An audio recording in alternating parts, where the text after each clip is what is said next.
como Hashem reinará. De hecho, aquí por eso se puede traducir Hashem reinará, pero está dicho en forma consumada, malach. ¿Ok? Entonces, ¿qué dice a continuación? Voy a traducirlo de esta manera para que se entienda, ¿no? Porque en hebreo dice Anan va'arafel svivav. Literalmente sería nube y oscuridad o densa oscuridad está a su alrededor. Tzedek umishpat mechon kis'o. El tzedek, que es el deber ser, y el mishpat, el procedimiento, son el fundamento de su trono. ¿De qué se trata esto? Nos tenemos que imaginar por un momento que se trata de un himno que se está entonando cuando Hashem viene. Lo primero que se va a encontrar Hashem cuando venga es nube y densa oscuridad. ¿Saben? En sentido bastante espiritual de lo que esto significa. Por eso es que dice que la nube y la oscuridad densa están a su alrededor. Claro, porque alguna vez me acuerdo, hace mucho tiempo, que alguien me preguntaba, ¿no? Creo que una expresión muy similar sale en el himno 18. Hace ya mucho que lo expliqué. Y creo que alguien hizo una pregunta, que cómo es posible que Hashem habite en la tiniebla. ¿De acuerdo? Porque claro, dicho así, nube y densa oscuridad está a su alrededor. Bueno, ¿qué sugiere, no? Como alguno diría, ¿qué entiende uno? Pero resulta que no está hablando de eso, no está hablando de que Hashem habite en la tiniebla o cosa por el estilo. Está hablando de que en su venida, cuando Él se manifieste, aunque haya nube y tiniebla a su alrededor, eso no logrará ocultar que el Tzedek y el Mishpat son el fundamento de su trono. ¿Ok? O sea que de alguna manera, de ninguna manera se va a ver nublado, de ninguna manera se va a ver detenido, porque Él va a venir a, como lo estudiamos precisamente también lo de los mandamientos y en Efesios, cuando venga en el, y en Yom Teruah lo vimos, cuando venga en el trono de su gloria. Claro, en el trono de su gloria bien se conecta con lo que dice el profeta. En ese día será quitado la misericordia delante de sus ojos. En ese día cuando venga no habrá nube, ni densa tiniebla, ni nada que se le atraviese o que le impida, sino que va a venir a recoger a su pueblo, las 12 tribus, va a establecer Tzedek Umishpat. Se va a hacer lo que se tiene que hacer sin contemplaciones, porque ya todo el tiempo de la gracia, del favor, del amor entrañable y toda esta paciencia simplemente tendrá un comportamiento de cierre, como la puerta de Noah, que Hashem la cerró, ya no entró más nadie, por mucho que rogaron, por mucho que vinieron corriendo a tocar y a gemir y a clamar. No se va a repetir, por ejemplo, lo que pasó en Egipto, que es lo que más o menos hasta ahora la gente cree que o vive, ¿no? Porque cuando pasaron las 9 plagas, los 9 azotes, ya venía el último y ahí sí, muchos se subieron al arca. Muchos corrieron, hicieron su sacrificio, muchos tal vez no entendían ni para qué ni por qué, lo hicieron mecánicamente. Y claro, Hashem fue fiel a lo que dijo, que todo aquel que hiciera ese sacrificio y hiciera esta manera y la otra, podía verse, digamos, amparado y pasar por alto el mensajero de la muerte. Pero luego vendría la demostración, como lo hemos dicho muchas veces, y es que la verdadera libertad de ese momento y en proporción se consolidó con la entrega de la Torá. Cuando Dios entregó la Torá fue que el pueblo empezó a conocer la libertad, pero claro, a la mayoría no le gustó la libertad. La mayoría, como ya saben, quedó tendida en el desierto porque en sus corazones ya se habían vuelto a Egipto. Preferían la esclavitud, preferían no salir del círculo vicioso que hablábamos ayer precisamente.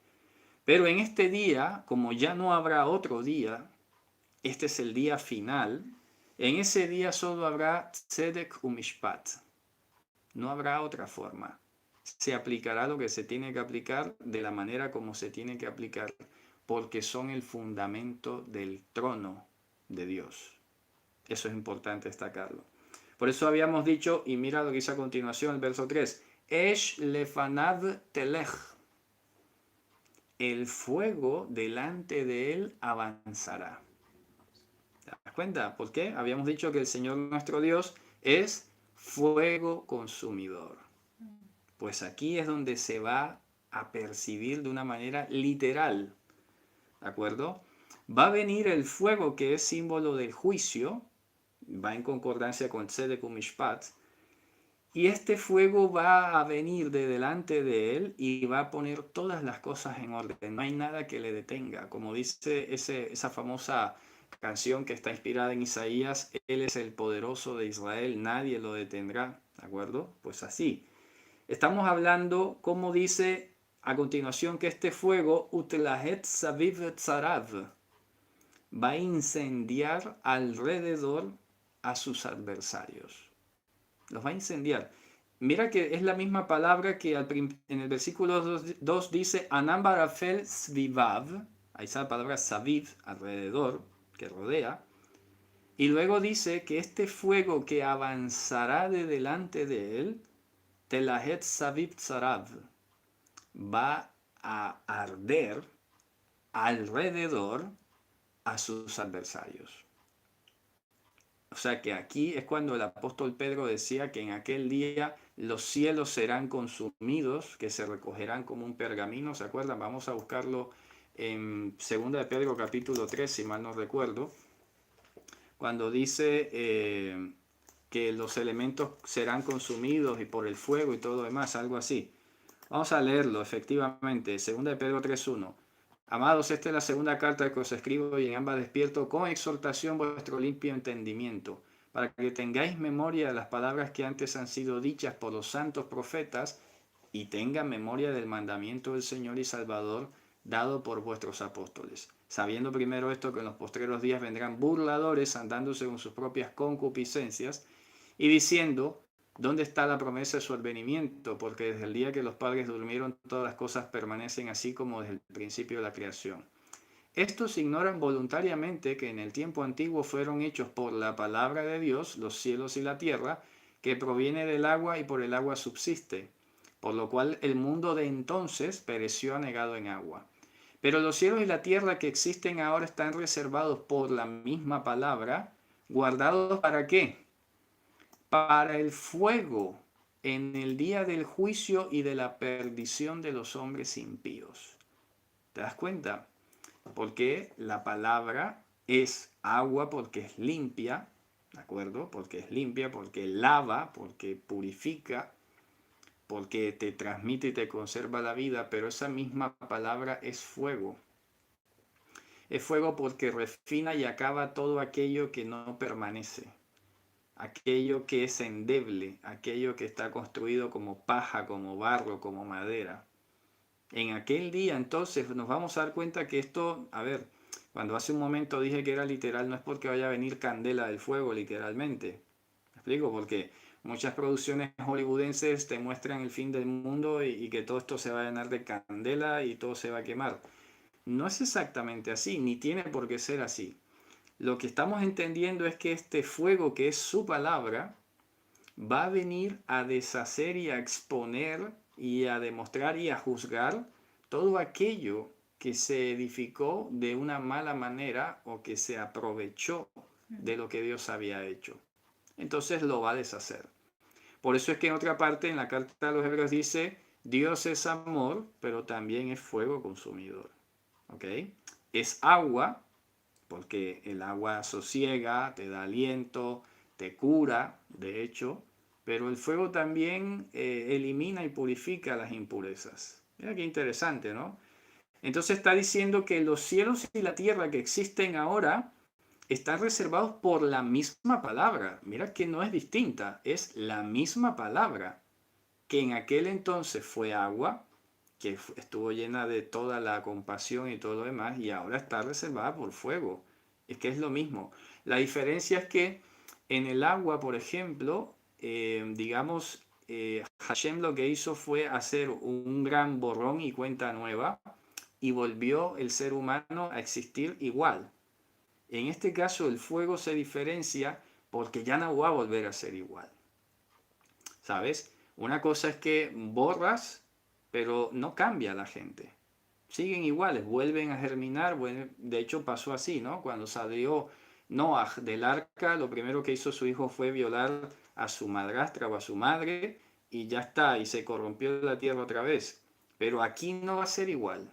Aquí el fuego le va a poner punto final, va a ser una destrucción irreversible, una extinción irreversible de todo lo que se llame tiniebla, neblina, oscuridad o lo que sea. ¿Qué dice a continuación segunda de Pedro? Dice, mas, oh amados, no ignoréis esto, que para el Señor un día es como 1000 años y 1000 años como un día. El Señor no retarda su promesa, como algunos la tienen por tardanza, sino que es paciente para con nosotros, no queriendo que ninguno perezca, sino que todos, o sea, cualquiera, proceda al arrepentimiento. Pero el día del Señor vendrá como ladrón en la noche, en el cual los cielos pasarán con gran estruendo y los elementos ardiendo serán deshechos, y la tierra y las obras que en ella hay serán quemadas. ¿Te das cuenta a qué se refiere? A eso, a lo que dice el verso 11. Puesto que todas estas cosas han de ser deshechas, cuando dice quemado significa desecho, o sea que ya no va a existir más. ¿Cómo no debéis vosotros andar en santa y piadosa manera de vivir? ¿Qué te está diciendo? Lo que dice Pablo en otra parte. De aquí en adelante, cada quien mire cómo sobreedifica. Lo ideal, lo lógico, es que edifiquemos con oro, plata, perlas y piedras preciosas, que ya saben que es una metáfora, ¿no? Que estamos hablando de las cosas que permanecen y están de acorde con el fuego, con la palabra de Dios. Pero todas las demás cosas que es las que viven edificando algunos cómodos, que no les gusta complicarse la vida, entonces van a edificar con barro, con paja, con heno, con madera. ¿Qué significa edificar con estas cosas? Eso significa edificar con valores distintos a los de la palabra de Dios. Entonces, cuando venga la palabra, que es fuego, solo va a reconocer a lo que está hecho de su mismo material. ¿No nos dice la escritura que la palabra es como el oro refinado 7 veces, que es como la plata, que es como las perlas, que es como las joyas preciosas? Eso es la palabra. Entonces, edificar con oro, con plata, oro y estas cosas, perlas, significa edificar con la escritura. ¿Qué es lo que hacen muchos hoy? Hoy en día ya es de dominio público, está en todas partes, ustedes los ven. Muchos les interesa llenar estadios o llenar grandes templos o llenar grandes espectáculos, pero ¿cómo lo hacen? No lo hacen confrontando con el fuego, con la palabra, con el oro a la gente.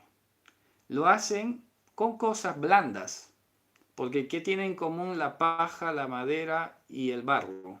Que son blandos. ¿Qué tienen en común el oro, la plata, las perlas y las piedras preciosas? Que son duras. Entonces, edificar con palabra dura y contundente, bíblica, es lo que va a permanecer. Tú puedes venir a llenar estadios y eventos masivos, inclusive por internet y lo que sea, pero si es con una palabra blanda, una palabra que no es exactamente bíblica, sino que coquetea, que no se confronta, que no es una piedra con la que te confrontes, eso no va a permanecer. No va a permanecer. Por eso a veces lo digo, ¿no? Porque, claro, es un esfuerzo mal hecho.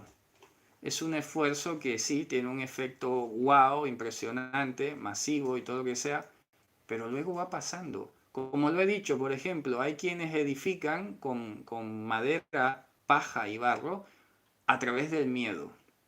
Entonces, ya lo he dicho muchas veces, el miedo funciona muchísimo, mucho. A la gente le gusta que le echen miedo. Y yo, por ejemplo, estoy en contra de eso. Totalmente.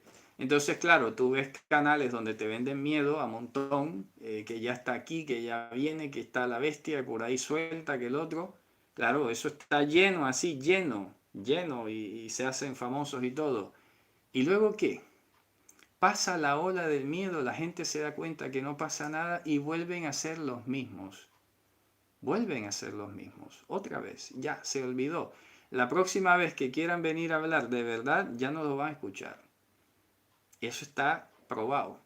Entonces a veces es cuestión de tiempo. para que se den cuenta que en este mundo ya estamos viendo cómo los que edifican con palabras blandas, con palabras acomodadas, como para que no se sienta mal nadie, pues mira, esa obra no permanece. Si eso pasa en este mundo, imagínate qué será en el día del juicio, en el día en que las cosas se vengan a establecer, porque ¿qué ha dicho Hashem? Que serán quitadas las cosas movibles para que queden las inconmovibles. Las cosas movibles son las endebles, son las blandas, son las que no son bíblicas. Son producto de estrategias, de estudio. Vamos a poner esto aquí, vamos a decir esto acá, ahora este discurso por aquí. Eso está diseñado. Porque funciona, claro que funciona, pero no es bíblico, no tiene el efecto bíblico. ¿De acuerdo? Pues no va a permanecer, simplemente tiene su momento y se baja. Entonces, eso es lo que significa, repito, que va a venir el fuego, va a venir la palabra y va a ratificar lo que sea edificado con la palabra, no con otras historias. Bien, ¿qué dice? Heiru berakav tevel. Heiru berakav tevel ra'atav tahel haaretz. Dice que en ese día entonces harán luz sus relámpagos. ¿Hacia quién? Hacia Tebel. Fíjate que en la mayoría de traducciones, si volvemos aquí al himno rápidamente, permítame un segundo, han colocado la tierra. Dice, sus relámpagos alumbraron el mundo. También la nueva versión internacional dice, relámpagos iluminan el mundo, ¿no? Ya hemos explicado que la palabra Tebel es una palabra poética para referirnos a la tierra de Israel. Pero no me estoy refiriendo al Medio Oriente, me estoy refiriendo al territorio asignado por Dios a Israel. La porción de su pueblo, ¿ok? Que no se limita a esos 28.000 kilómetros cuadrados que hay allí que se pelean tanto.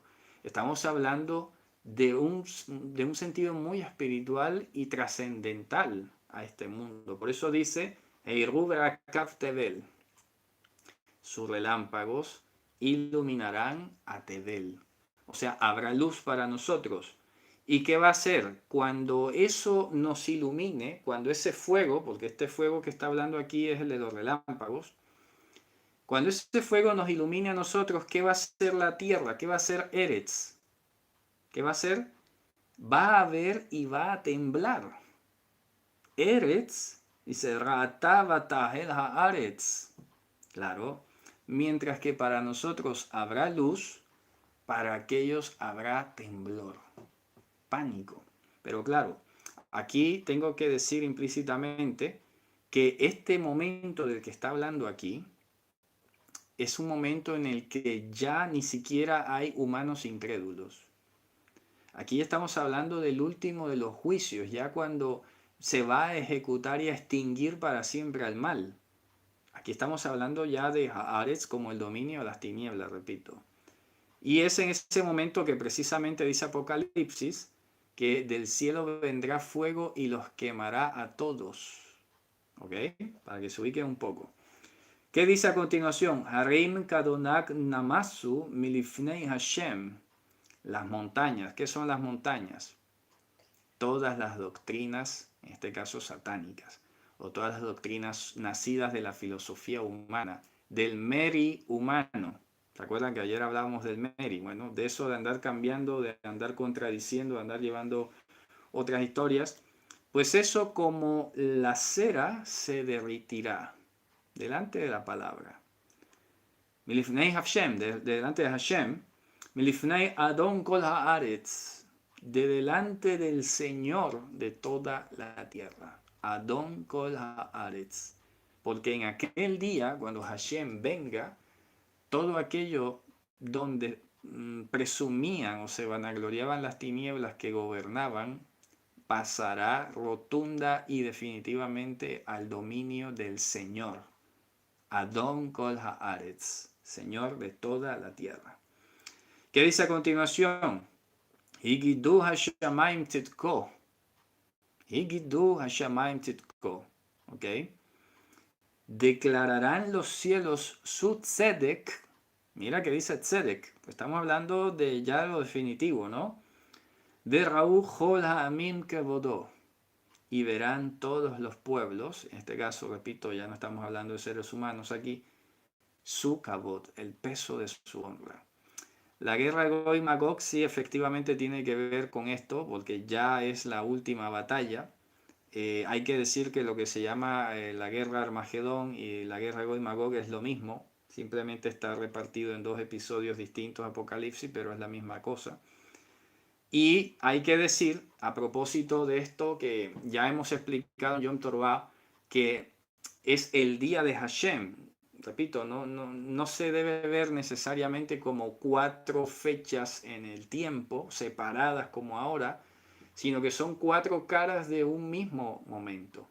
Cuando suene el shofar, ya lo he explicado, va a venir él, porque se va a anunciar su venida. Con su venida simultáneamente va a haber resurrección, la primera resurrección y la transformación de lo que estemos vivos. Simultáneamente se va a dar la resurrección de los que estaban muertos en la segunda muerte para recibir su retribución, que no será la vida eterna evidentemente.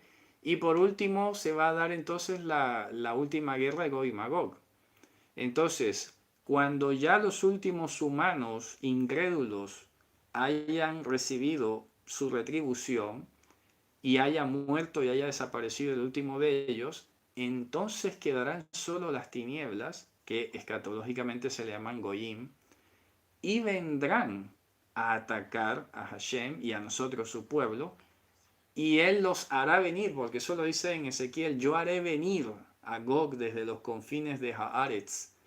Lo haré venir acá, lo voy a provocar a que venga. Y él no se va a resistir, porque como su naturaleza es el mal, es hacer el daño, es atracar la vida, pues no se va a resistir. Y eso va a ser su mayor condena. Allí es donde y por eso lo dice Ezequiel 39, van a sepultar a Gog. Vamos a ir al funeral de Hasatán. Eso me lo estoy esperando con unas ansias que no veas. ¿Me explico? Ver el funeral de Hasatán. Es que es un cartel. ¿Me explico? Increíble. Porque eso, después de sepultar a Gog y Magog, entonces vamos nosotros a tener la cena privada con Mashiach, que es Shmini Atzeres, que es el día postrero, que es el día de la eternidad. ¿Ok? Muy bien. ¿Qué dice? Bueno, ya los cielos van a declarar en aquel momento su tzedek, ¿ok?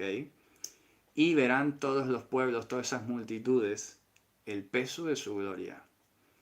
Y Evoshu, y ahora recae el presente. Bueno, como acaba de decir Pedro, ¿no? Hombre, sabiendo que eso es lo que viene, es la misma estructura, si se fijan, ¿ok? Es la misma estructura. Pedro habla de lo que va a venir, de todo el juicio que viene, y dice, hombre, sabiendo estas cosas, ¿cómo es que no vamos a vivir quieta y reposadamente conforme al Evangelio? Pues es lo mismo que dice aquí. En el Salmo que dice, Yevoshu kol ovdei fesel, amit halelim ba'elilim. Dice, avergüéncense ahora, avergüéncense todos los que son servidores de esculturas. ¿Qué significa avergonzarse? La raíz bash en hebreo, el verbo bosh, tiene una estrecha relación con la raíz yavesh, que significa secarse, marchitarse, ¿no? Entonces, ¿qué va a suceder aquí? Que lo que está diciendo, hombre, marchítense, dejen de hacer eso, ¿ok? Todos los que son servidores de ídolo, de Pesel. Es muy curioso que la palabra Pesel sale la palabra Pasul, que es una palabra que en hebreo talmúdico significa anulado, inválido. Es como el antónimo de kasher. Dice, todos aquellos, avergüéncese los que se hacen partícipe de una alabanza por medio de los elilim. ¿Se acuerda que hablamos de los elilim, pedazos de madera? Pues eso, los que se hacen partícipe de alabanza por los elilim. Dicho lo dicho hasta ahora, yo creo que les va a quedar fácil a ustedes y a mí entender que cuando aquí dice los Elilim, no solamente son literal, de manera literal los ídolos hechos de madera, sino ¿qué cosa? Las edificaciones hechas con madera. Aquellos que se hacen partícipes de alabanza con el Elim son, en dicho moderno, aquellos que tienen éxitos esplendorosos edificando con madera. Clarísimo, está clarísimo. Porque claro, si tú te fijas hoy en día, muchos se consideran que no son siervos de ídolos. Enseguida yo creo que digo esto y en 3, 2, 1 está todo el mundo mirando al catolicismo enseguida o mirando a los hindúes, bueno, no a la gente, a la religión, a todas estas religiones de estatuas y de cosas raras, ¿no? Resulta que aquí está hablando no solamente de ese pequeño grupo de gente, bueno, que no ha gozado de la gracia divina de momento, ¿no?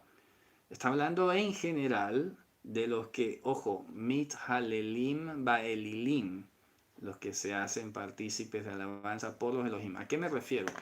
Me refiero a lo que está escrito en 2 de Corintios. 2 de Corintios, capítulo 10 u 11, ya les voy a decir dónde aparece.